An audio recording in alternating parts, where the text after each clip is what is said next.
Hello students, स्वागत है आप सभी का आपके अपने YouTube channel Indian SSS classes में।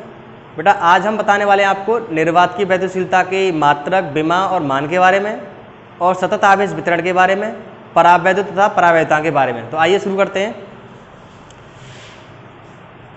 निर्वात की वैद्युतशीलता का मान, मात्रक व विमा, ये आपकी हेडिंग है। एक नंबर में एमसीक्यू में बोर्ड एग्जाम में बहुत ज़्यादा पूछी जाती है। कई बार पूछा गया है निर्वात की वैद्युतशीलता एप्सिलॉन नॉट का मान कितना होगा। न्यूमेरिकल्स में बहुत यूज होता है। तो देखिए हम जानते हैं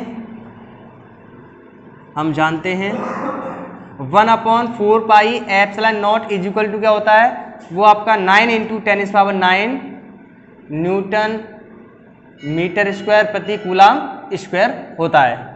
ये आपका 1/4 पाई एप्सिलॉन नॉट की वैल्यू होती है।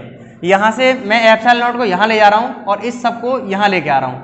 तो एप्सिलॉन नॉट बराबर क्या हो जाएगा बेटा आपका 1/4 पाई इंटू 9 × 10⁹, और ये जो है मात्रक पलट जाएगा कूलाम स्क्वायर प्रति न्यूटन मीटर स्क्वायर हो जाएगा। ये उल्टा हो जाएगा मात्रक। अब इसकी वैल्यू में यहाँ पर 3.14 लगाऊंगा और 3.14 लगा के इसको सॉल्व करूंगा तो इसका मान आएगा 8.85 × 10⁻⁻12।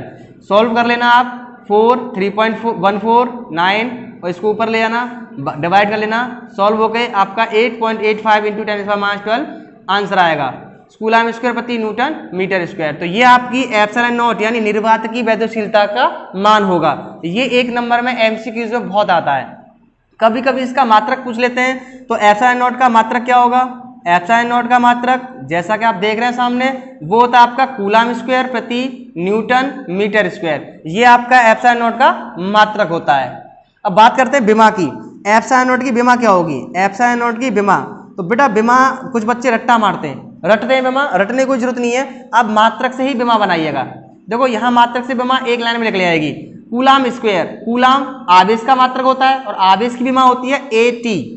आवेश की विमा AT होती है एम्पियर सेकंड, ठीक है। तो या A की विमा 2 हो जाएगी और ये 2 हो जाएगी। तो ये कूलाम स्क्वायर हो गया बटे न्यूटन। न्यूटन बल का मात्रक होता है और बल की विमा सबको याद है mL/T-2, और मीटर स्क्वायर यहाँ पर हो जाएगा L2।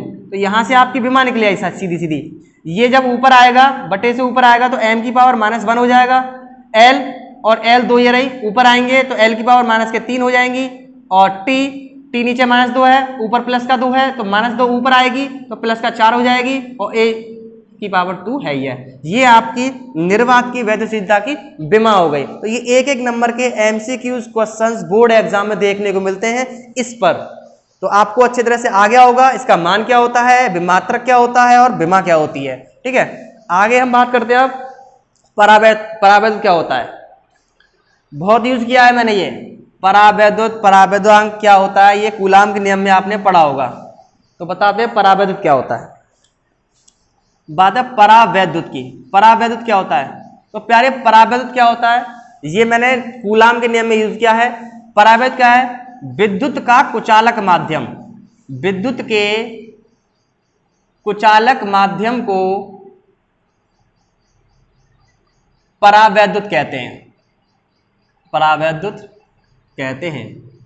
तो बेटा परावैद्युत क्या होता है? कुछ नहीं है, विद्युत का कुचालक माध्यम जिसमें हो कि विद्युत का प्रवाह नहीं हो वो परावैद्युत कहलाता है। जैसे आप एग्जाम्पल के तौर पर देख लीजिएगा, जैसे कागज, मोम, लकड़ी का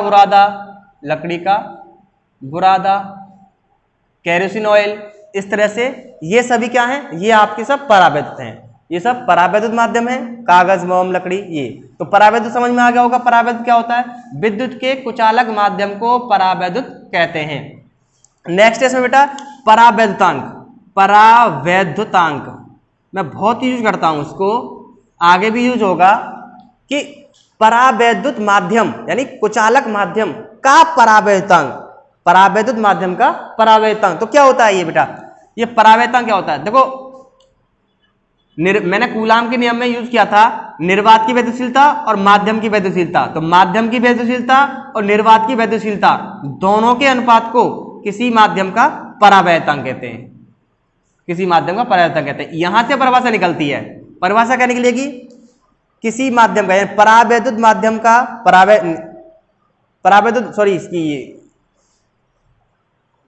परावैद्युत माध्यम की वैद्युशीलता और निर्वात की वैद्युशीलता के अनुपात को परावैतांक कहते हैं।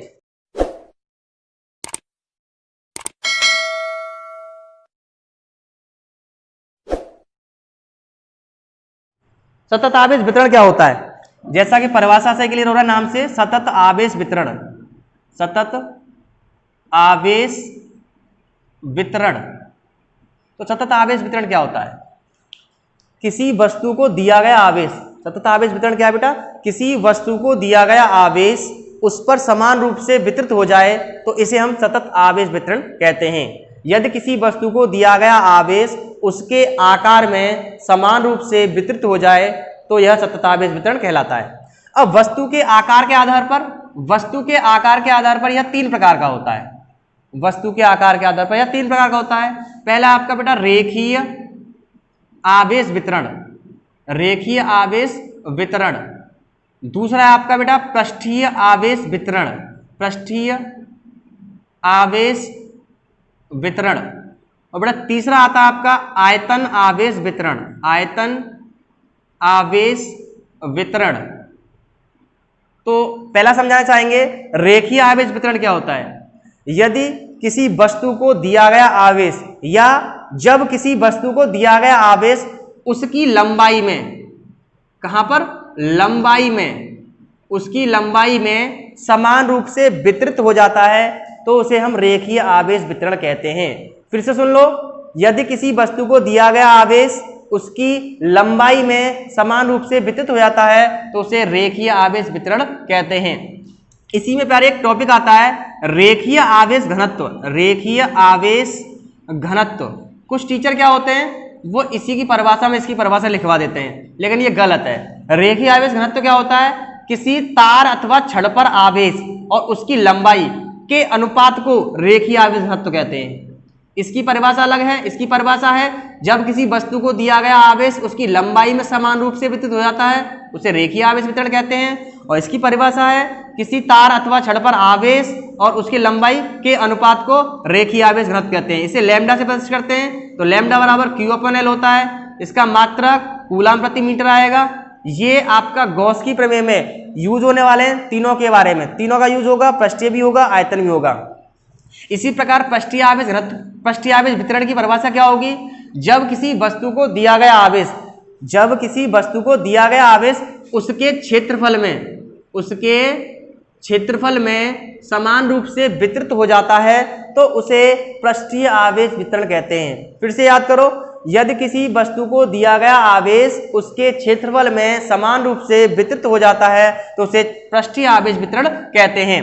इसी में एक सब हेडिंग आती है पृष्ठीय आवेश घनत्व, पृष्ठीय आवेश घनत्व। तो पृष्ठीय आवेश घनत्व क्या होता है? किसी चादर अथवा पृष्ठ को दिया गया आवेश और उसके क्षेत्रफल के अनुपात को पृष्ठीय आवेश घनत्व कहते हैं। किसी पृष्ठ अथवा चादर को दिया गया आवेश और इसे सिग्मा से प्रदर्शित करते हैं। सिग्मा से, आधा नानल होता है सिग्मा, छोटा सिग्मा होता है, एक बड़ा सिग्मा, ये छोटा सिग्मा है। तो इसकी परिभाषा क्या निकल रही है? किसी चादर अथवा पृष्ठ पर आवेश और उसके क्षेत्रफल के अनुपात को पृष्ठीय आवेश घनत्व कहते हैं। इसे सिग्मा से प्रदर्शित करते हैं। इसका मात्रक होगा कूलाम प्रति मीटर स्क्वायर, क्षेत्रफल का मात्रक मीटर स्क्वायर होता है। पृष्ठीय आवेश वितरण अलग हो गया, क्षेत्रफल में वितरित। यदि किसी वस्तु को दिया गया आवेश उसके क्षेत्रफल में समान रूप से वितरित हो जाए उसे पृष्ठीय आवेश वितरण कहते हैं। और पृष्ठीय आवेश घनत्व क्या होता है? किसी पृष्ठ अथवा चादर पर आवेश और उसके क्षेत्रफल के अनुपात को पृष्ठीय आवेश घनत्व कहते हैं। आगे बेटा आयतन आवेश वितरण। आयतन आवेश वितरण क्या होता है? किसी वस्तु को दिया गया आवेश या जब किसी वस्तु को दिया गया आवेश उसके आयतन में समान रूप से वितरित हो जाता है तो उसे हम आयतन आवेश वितरण कहते हैं। दोबारा सुनो, जब किसी वस्तु को दिया गया आवेश उसके आयतन में एक समान रूप से वितरित हो जाता है तो उसे आयतन आवेश वितरण कहते हैं। इसमें ही एक और आता टॉपिक, इसके अंदर आयतन आवेश घनत्व, आयतन आवेश घनत्व। बेटा इन तीनों को इन तीनों को ध्यान से समझ लेना और याद भी कर लेना, आगे गॉस की प्रमेय के अनुप्रयोग में तीनों का यूज होने वाला है। आयतन आवेश घनत्व क्या होता है? किसी गोले पर आवेश, किसी गोले पर या किसी ठोस गोले पर आवेश और उसके आयतन के अनुपात को आयतन आवेश घनत्व कहते हैं। किसी गोले पर आवेश और उसके आयतन के अनुपात को आयतन आवेश घनत्व कहते हैं। इसे रो से प्रदर्शित करते हैं, रो, इसे रो से प्रदर्शित करते हैं और रो बराबर हो जाएगा, इसका मात्रक हो जाएगा आपका कूलम प्रति मीटर क्यूब। तो इस प्रकार से बेटा ये आपका सतत आवेश वितरण का टॉपिक था, रेखीय आवेश वितरण, पृष्ठीय आवेश वितरण, आयतन आवेश वितरण, और इसमें 3 सब टॉपिक थे, रेखीय आवेश घनत्व, पृष्ठीय आवेश घनत्व और आयतन आवेश घनत्व। तीनों के तीनों इंपोर्टेंट हैं और गॉस की प्रमेय में यूज होते हैं बहुत ज्यादा। ठीक है, तो अगली वीडियो में मिलते हैं आपको। Thank you.